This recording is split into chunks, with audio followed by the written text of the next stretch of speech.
여러분 안녕하십니까? 여수 MBC 뉴스데스크입니다. 여수 석유화학업계가 극심한 불황을 겪고 있습니다. 공장을 돌릴수록 손해가 커지는 상황인데요. 일부 업체에서는 구조 재편에 사업 다각화까지 다양한 대책들을 고민하고 있습니다. 김주희 기자입니다. 여수시 중흥동 여수산단 내 LG화학 NCC 2공장입니다. NCC는 석유화학 제품을 만드는 데 기초가 되는 원료 제품입니다. 이 NCC 2공장은 올해 들어 매출 부진에 따른 극심한 불황 상황에 놓이면서 지난달 정기 대보수를 마치고도 재가동을 미루고 있습니다. 올해 말까지 가동을 중단하기로 한 건데 재가동 시점에 대해서도 아직 구체적으로 결정된 바 없는 상태입니다. LG화학 측은 현재 NCC 2공장 직원들을 다른 공장으로 전환 배치하는 등 재편을 준비 중인 것으로 알려지고 있습니다. 여수 산단 내 다른 업체들도 사정은 비슷합니다. 지난 1999년 하나와 대림이 합병해 출범했던 여천 NCC는 현재 분할 논의가 진행되고 있는 것으로 알려지고 있습니다. 지난 23일을 기준으로 석유화학의 대표 수익성 지표인 톤당 에틸렌 마진은 $215. 에틸렌 마진은 에틸렌에서 나프타를 뺀 가격으로 보통 톤당 $300를 손익분기점으로 보는데 $85나 낮은 겁니다. 현재와 같은 상황에서는 공장을 가동할수록 손해가 커지는 셈입니다. 여수산단 유화업계의 실적 부진은 근본적으로 글로벌 제조업 경기 침체가 원인이 돼 석유화학 제품의 공급량에 비해 수요량이 크게 적기 때문입니다. 여기에 국내 정유사들이 석유화학 제품 사업 영역을 확장하고 최대 수출국이었던 중국의 수요 감소까지 겹치면서 수출 물량이 급격히 감소하고 있는 것도 주요 이유입니다.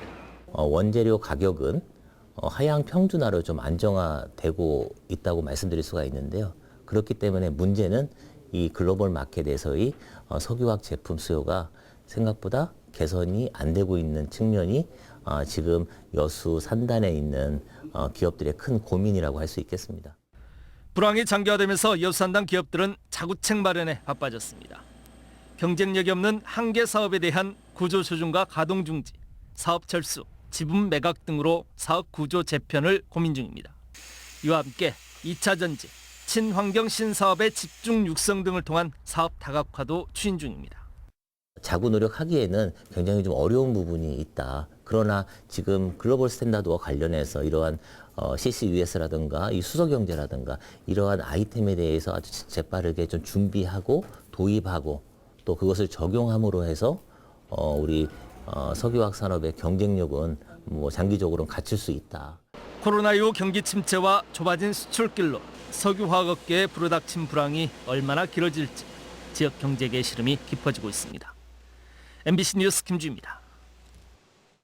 지방대학 한 곳당 5년간 1,000억 원을 지원하는 글로컬 대학 30사업에 전남에선 유일하게 순천대학교가 예비 지정대학으로 선정됐는데요. 순천대는 우선 구성원들의 의견 수렴을 시작으로 최종 선정을 위한 준비 작업에 들어갔습니다. 강서영 기자입니다. 순천대학교 70주년 기념관 초석홀. 학생들을 대상으로 한 글로컬 대학 30 관련 설명회가 한창입니다. 사업 대상 학교로 최종 선정될 경우 학교엔 큰 변화가 예상되는 만큼 학생들의 관심도 뜨겁습니다. 학생들은 학습과 경험의 기회가 확대될 거란 기대감에 대체로 긍정적인 분위기입니다. 지정된 학교들끼리 교류보다는 이제 이렇게 좀 넓혀가면서 더 많은 이제 사람들과 이제 더 많은 정보와 이제 지식과 경험을 공유할 수 있게 돼서 많이 좋은 영향으로. 지자체는 물론 농업 분야와 우주항공, 문화 콘텐츠 등 지역의 산업과도 유기적으로 협력하겠다는 계획으로 전남 지역에선 유일하게 예비지정대학으로 선정된 순천대. 하지만 예비지정대학 15곳 중 10곳만이 최종 선정되는 만큼 각 대학들은 최종 선정을 위한 실행계획서 작성에 주력하고 있습니다. 특히 지역의 산업 분야에 초점을 맞추는 순천대의 혁신안에는 학과 간 경계는 물론 학사와 전문학사의 경계도 허무는 혁신적인 내용이 담겨 있습니다.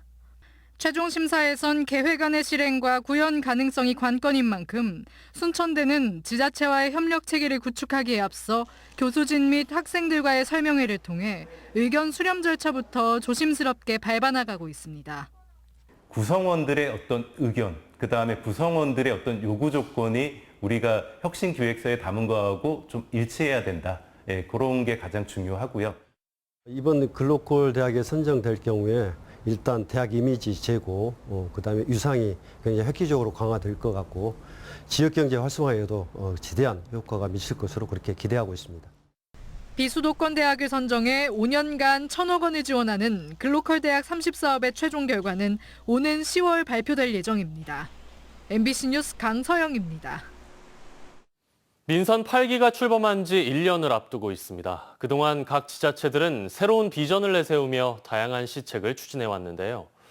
여수 MBC는 민선 8기 지난 1년간의 성과와 앞으로의 계획을 살펴보는 기획 보도를 마련했습니다. 오늘은 첫 순서로 광양시입니다. 광양시는 미래 신산업을 육성하고 관광을 활성화하는 데 행정력을 집중하겠다고 밝혔습니다. 문형철 기자입니다. 광양시가 꼽은 민선 8기 1년 동안의 가장 큰 성과는 2차 전지 소재 산업 발전의 토대를 마련한 것입니다. 세계 최대 규모의 양극재 생산 공장을 포함해 2차 전지 관련 업체들의 투자가 잇따랐고 한덕수 국무총리가 광양 동호안을 방문해 규제 개혁을 약속한 이후 포스코 측이 4조 4천억 원 규모의 신사업 투자 계획을 발표하기도 했습니다. 1년간 이룬 성과들을 토대로 2차 전지 소재 산업에 메카로 발돋움할 수 있을 것이다. 광양시는 민선 8기 남은 3년 동안에도 미래 먹거리 산업을 육성하는 작업에 집중하겠다고 밝혔습니다. 기회발전 특구 유치를 통해 2차 전지 산업을 더욱 발전시키고 수소도시 조성 사업을 차질 없이 추진해 광양 경제의 대전환을 이루는 게 목표입니다. 또 다른 핵심 시책으로는 관광 활성화를 꼽았습니다. 광양읍과 중마동, 섬진강 등 3개 권역을 중심으로 특색 있는 관광 인프라를 확충하는 데 속도를 내는 한편 2차례 좌절된 랜드마크 조성 사업을 다시 추진하겠다는 뜻도 밝혔습니다. 랜드마크 사업이라는 게 뭐냐? 과연 그게 관광 활성화를 위해서 어떠한 역할을 할 것이냐 하는 이러한 점들에 대해서 시민들과 함께 토론하고 또 공감할 수 있는 그런 기회를 만들어 가겠습니다. 시민단체는 광양역 KTX 정차와 광양항 율촌산당 간 연결도로 개설 등의 수건 사업을 차질 없이 성공시키고 포스코를 상대로 지역 상생 방안을 이끌어내기 위해선 보다 적극적인 태도가 필요하다고 강조하고 있습니다. 변화할 3년을 위해서는 시의회와의 협치, 그리고 시민사회와의 공감대 형성, 차분함과 신중함을 넘어서 강한 추진력이 필요할 때입니다. 청년 인구 비율이 높은 광양에서도 지난해 출생아 수보다 사망자 수가 많은 인구 데드크로스 현상이 발생했습니다. 이와 관련해 광양시는 정주 여건을 지속적으로 개선하고 각 연령층에 대한 복지를 더욱 확대해 도시 경쟁력을 높여나가겠다고 밝혔습니다. MBC 뉴스 문형철입니다. 순천시가 차세대 에너지 산업으로 주목받는 에너지 저장 장치의 보관 제조 공장을 율촌 일산단에 유치했습니다. 순천시는 오늘 주식회사 인투알이 내년 말까지 157억 원을 투자해 배터리나 통신기기, 네트워크 같은 차세대 에너지 저장 장치 생산 라인을 구축하고 미국과 유럽, 일본 등으로 수출한다는 내용의 투자 협약을 체결했습니다.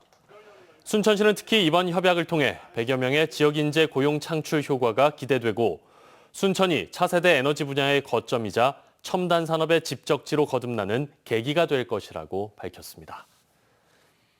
김영록 전남지사가 오늘 전남도청에서 스벤올링 주한 덴마크 대사와 만나 전남 해상풍력단지 건설과 지역 일자리 창출 등 협력 방안을 논의했습니다. 김 지사는 전남의 대규모 해상풍력 사업을 추진 중으로 해상풍력 산업 생태계 조성을 위해서는 풍력 터빈사 등 연관 기업들의 투자 유치가 중요하다며 덴마크 기업의 적극적인 투자와 협력을 당부했습니다. 올여름 적조가 빨라질 것으로 예상돼 전라남도가 대책 마련에 나섰습니다. 전남도는 올해 바다 수온이 평년보다 1도 이상 높고 강수량이 많아 적조주의보가 지난해보다 한 달 정도 빨리 관측될 것으로 전망되면서 방제 장비 구축과 예찰 시설 확충 등 적조 피해 예방을 위한 대책을 마련했습니다. 또 오는 7월 12일 완도 양식장 밀집 해역에서 2023년 적조 방제 모의 훈련도 실시할 예정입니다. 오랜 기간 좋은 자리를 맡아두는 이른바 알박기 텐트가 최근 난도질을 당한 사건이 있었습니다.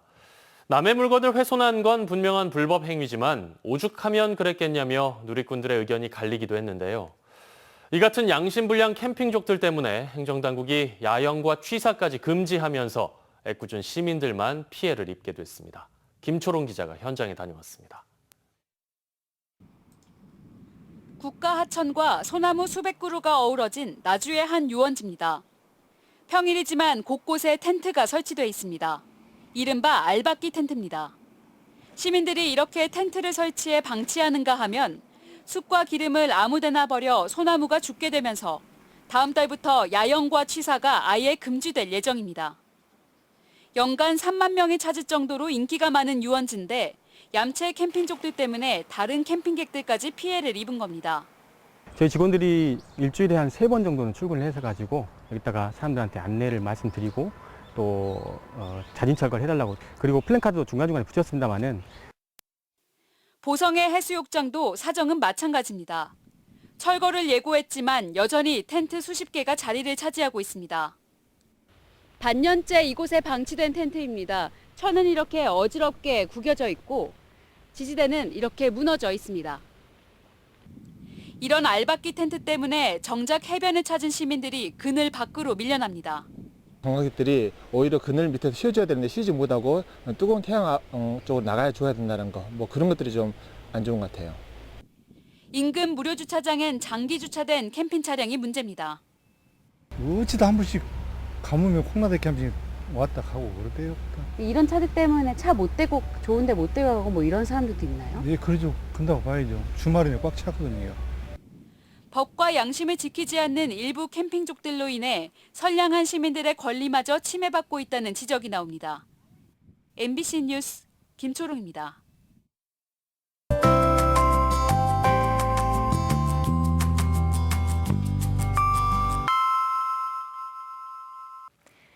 날씨와 생활정보 정리해드리는 생활포커스입니다. 전국 17개 시도 가운데 남녀 임금 격차가 가장 큰 지역이 전남으로 밝혀졌습니다. 한국여성정책연구원 자료를 보면 전남의 월 평균 임금 기준 성별 격차는 43.4%로 전국 평균을 7%포인트 이상 웃돌았습니다. 한국은행 광주 전남본부에 따르면 올해 2분기 호남권 경기는 1분기와 비교해 소폭 악화됐습니다. 대중국 수출 감소 등으로 제조업의 생산이 줄고 부동산 침체 여파로 서비스업의 생산도 부진한 것으로 분석됐습니다. 참문어, 어미와 어린 문어를 자연으로 돌려보내는 자원 이식 행사가 오늘 여수시 돌산읍에서 열렸습니다. 한국수산자원공단 남해본부는 참문어 자원 회복을 위해 참문어 포란 문어단지의 간이 수조를 운영하는 등 다양한 사업을 추진해오고 있습니다. 장맛비가 오락가락 지속되고 있습니다. 내일도 대체로 흐린 가운데 밤새 비가 내리며 이른 아침까지 이어지겠습니다. 전남 지역에 10에서 60mm, 남해안 지역에는 70mm 이상이 더 오겠습니다. 또 오전부터 늦은 오후 사이에는 소나기 오는 곳이 있겠는데요. 비의 양은 최고 20mm 정도로 예상됩니다. 기온은 내일도 높게 올라 후덥지근하겠습니다. 낮 최고 기온 30도로 오늘보다 1에서 2도가량 높은 기온 보이겠고요. 모레는 약간 내림세를 보이겠습니다. 자세한 지역별 기온 보겠습니다. 내일 아침 기온은 여수와 순천 22도, 고흥 21도 예상되고요. 한낮 기온은 순천, 광양 30도, 여수 27도로 오늘과 비슷하거나 조금 높겠습니다. 해상에는 오전까지 비가 내리겠습니다. 바다의 물결은 앞바다에서 0.5에서 최고 1.5m, 먼 바다에서는 최고 2m로 일겠습니다. 여수의 내일 만조 시각은 오전 4시, 간조 시각은 오전 10시 19분입니다. 지금까지 생활포커스 송유라였습니다.